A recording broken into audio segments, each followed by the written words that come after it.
Hello, it's been a very long time. You may be wondering, what has been going on during that time? I started listening to 21 Pilots again. I don't really know what to say about that. I made this blanket. I crocheted this blanket. I've not been writing. I have been reading a little. Finished my goal for last year. Not that it matters because it's like March right now. And recently, I've been hearing a little something about Timothée Chalamet. And I'd rather never be hearing about Timothée Chalamet. But of course, as everyone else is doing, I'm gonna talk about his little snooty remarks about ballet and opera.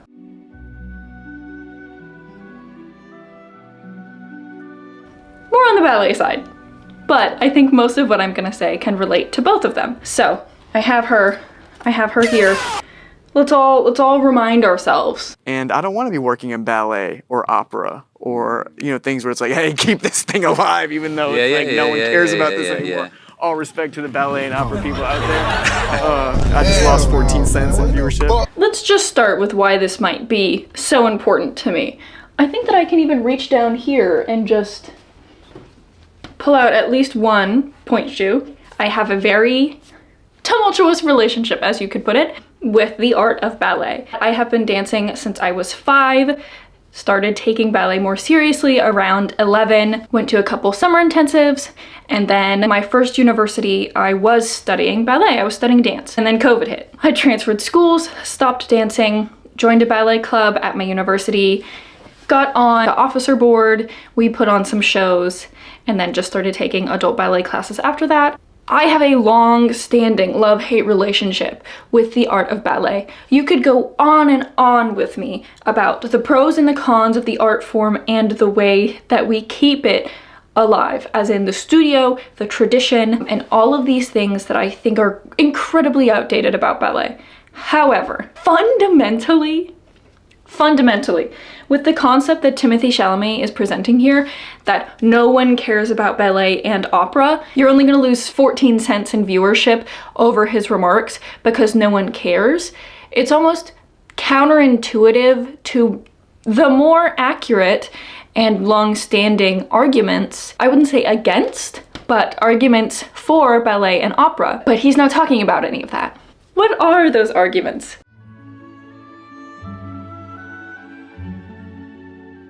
I think most people know this because most people probably have never been to an opera. I myself have never been to an opera. I haven't lived in a city until now where there's even an opera performing. When I was a kid, I would have had to travel 30 to 45 minutes to see an opera. I have seen the symphonies, but even during my ballet training, I rarely saw professional level ballet performed because the cost is so high. My parents are already paying hundreds of dollars a month to give me classes and then thousands over a summer to go to a summer intensive. When people talk and critique ballet and opera, not as the art, but as the mechanism with which the public can enjoy it, there's some really valid points there. It's kind of elitist. It's incredibly hard to get into if you don't have the money to do so. And if you do have the money, you may not be going to such a prestigious performance or company or class. And within the ballet community, that is very much a known fact, and people are very elitist.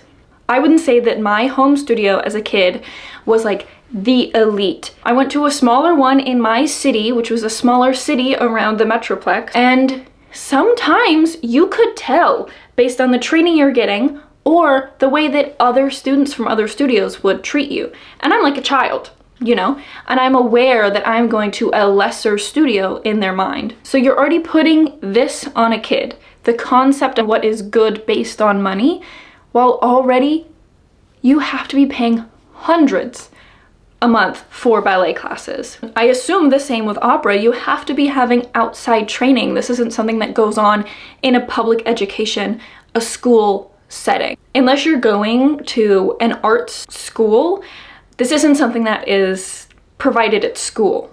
To like Booker T. Washington in Dallas, or you literally go to SAB in New York, and these have incredibly high price tags. So to get in on the side of performing yourself It starts so young and it's so expensive until you're 18. And if you automatically get into a company, that is fantastic. You're paid so little. And most of the time you go through like apprentice, trainee, second company, and then full company. I might have apprentice and trainee flipped around, but you're not even fully in a company. So you probably have lower rates and or you're not paid. You just get to do all that for free. Like you don't have to pay to take classes and you have performance opportunities. And if you go the college route, well, then you're paying for a performing arts degree. You need to get into a good college. Most people go to IU or Butler. Those are both in Indiana. So if you don't live there, that's out of state. You gotta fly for the audition. You have to fly in and out if you're going home. I auditioned for Butler and I didn't get into the dance program, but I got into the school. And for part of the school, I got like a $60,000 scholarship. That would not have covered all 4 years. $60,000. That's just to the point of entry level in a company or still college. You don't even want me to continue going because dancers get paid minimum wage, if that. Most have 2 to 3 jobs. Their main company job, they may dance on the side. And then most of them have a bartending or a barista job, a job that's flexible, gives them extra hours when they're not performing, when they're not in the studio practicing or having rehearsals. And that takes us to the end of how closed off and elitist the ballet world is. Not even the access to the public who aren't dancers. And it's hundreds of dollars for a ticket, depending on where you're going.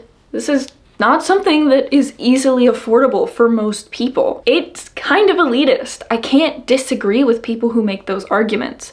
I love and hate ballet, but I can't say no to people who say that it's elitist, it has incredibly racist history, it is incredibly sexist somehow, and homophobic despite the preconceived notions that people have. There's a lot of things with the community and history of ballet and the tradition that are so not in line with the modern world that we live in and we want to live in as a society.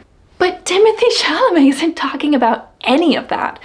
He's saying that no one cares, it's dying, and it's this kind of funny, like he's laughing that people want to save ballet and opera as an art. Like performing in a theater, going to see ballet at a performing arts center, an opera at a performing arts center, knowing that all of the women in his family have done ballet and some of them performed at a professional level, New York City Ballet, School of American Ballet level. It is such a crazy concept coming from a man with so much privilege. His family was able to send his sister to SAB. Do you know how much money that cost? Do you know how slim the margins are to get in? Yes, if a parent went and performed with New York City Ballet, might be a little easier, but there are thousands of kids every year auditioning to get in. I'm one of them. I auditioned many times to sit there and say that no one cares. While places like ABT, New York City Ballet, San Francisco Ballet, Metropolitan Opera House, Paris Opera, these places are selling out their theaters. I don't really think that it's necessarily something that is so funny and quick and easy to joke about in the time of the country that we are in the United States, where the National Endowment for the Arts has been cut. Ballet and opera are not so far removed from acting and stage performance. They are all stage performance. Ballet, opera, theater, musical theater, the symphony.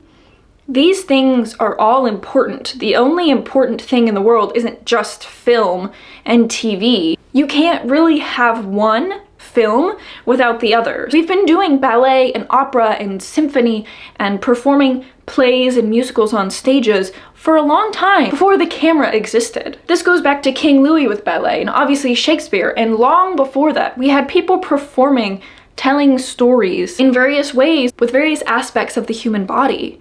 Whether it's your voice, your full body movement, which can be in musical theater and ballet, and then you take the same concepts and you can move that to the symphony. Would you sit here and say that the symphony is like a laughing stock, a dying art? Because Not a lot of people can afford to go to the symphony, but you need the symphony to score these movies.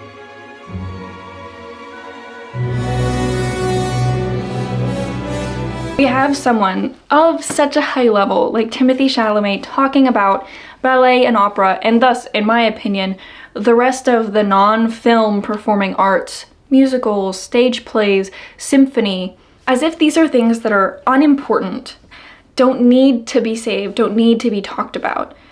And I've seen some people say that he is arguing that they are elitist, that they don't have an easy access of entry. But maybe he's said that before. He definitely wasn't saying that now. And it really is different than the Brittany Broski interview where they were like, what is the earth without art except like a floating rock in space? You can talk to any ballet dancer. I can guarantee you will never find a dancer who does not disagree that it's a dying art. I agree. I know that it's a dying art. So does every dancer on earth. That's not necessarily the fault of ballet. I would say maybe it's the fault of our government's not funding the arts. We're having endowments cut. I've seen some people, some dancers who are like, I don't necessarily disagree with what he's saying. Sometimes we'll pay X amount of money and we won't sell out, and over the course of a run, maybe 100 to 200 people will see it, like a small company. For the sake of art, does it matter? Does art have to be monetarily viable to be important to this world? Does it have to be a high financial gain for you to care about it? But even if someone is spending a lot and gaining a little, does that take away from the fact that it's still an art form? That they are practicing repeatedly, honing a skill, and then showing a story that is art?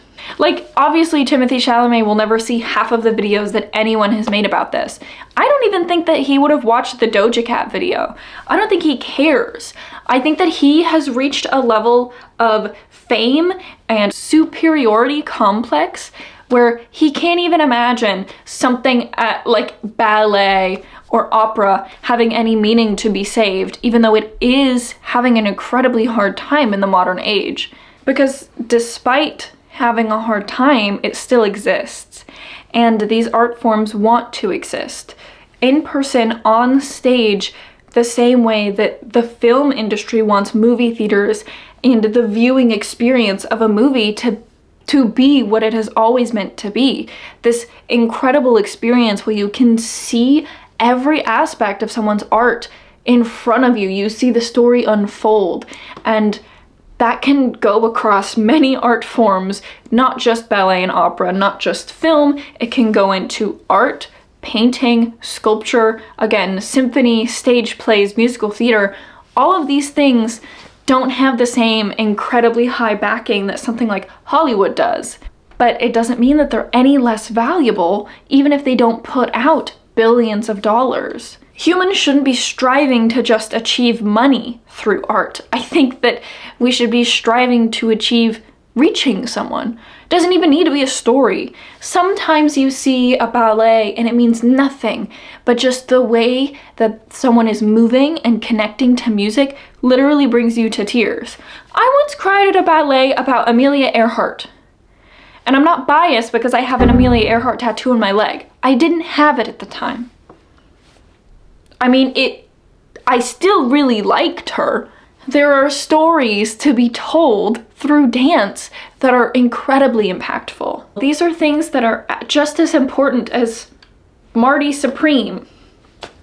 Like, just as important as this one story that Timothée Chalamet did for his second Oscar bid after losing last year. Timothée Chalamet has not been doing great in the press recently, talking about how things are kind of worthless without children. What kind of meaning does a person have without kids? I like that this has brought a discussion about ballet and opera, and again, all the other stage performance art forms, not just film. I feel like we've been talking about film as a society with pop culture for a good amount, and it's really good, but we're forgetting that there is still art being performed on a stage, and sometimes it isn't that expensive. You have small companies, you have freelance dancers performing in smaller venues, hoping people will see their art. And we're all too locked up in our homes and on our phones, and I can't even say that I'm not one of those because I am. I don't think that it's beneficial to any art, including film, to act as if everyone isn't fighting the same fight and dealing with the same struggles currently. If film is struggling, imagine what's happening to a small town in Idaho who has a theater company who just lost their funding from the national government. And I think that it's kind of absurd to base the worth of something off of if it has any money. Because that's realistically what he's saying at the end of the day. It is a dying art form because it's not gaining as much money as, say, film is. But that doesn't mean it's not still an art form worthwhile. It doesn't mean that there aren't still thousands of kids who are auditioning for ballet companies and summer intensives year-round who aren't traveling internationally to go to ballet competitions. But just because it's losing money means it's less valuable than something like a film that brings in $1 billion, hopefully. Why should we, as humans and as a society, push ourselves into a box of only one art being acceptable and being worth saving when all of them should be?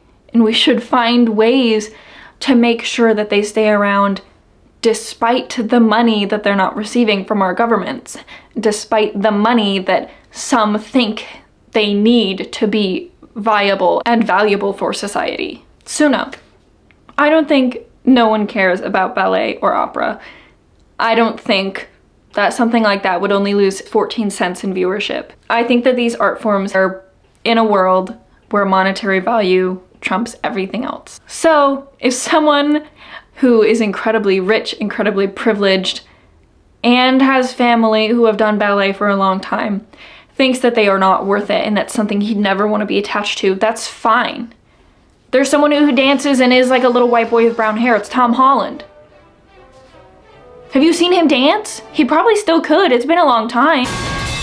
We live in such a dumb, silly world where money is the only thing that matters. You start a hobby like crochet, someone will go, so when are you gonna start a business or open a store? What if you just want to do this?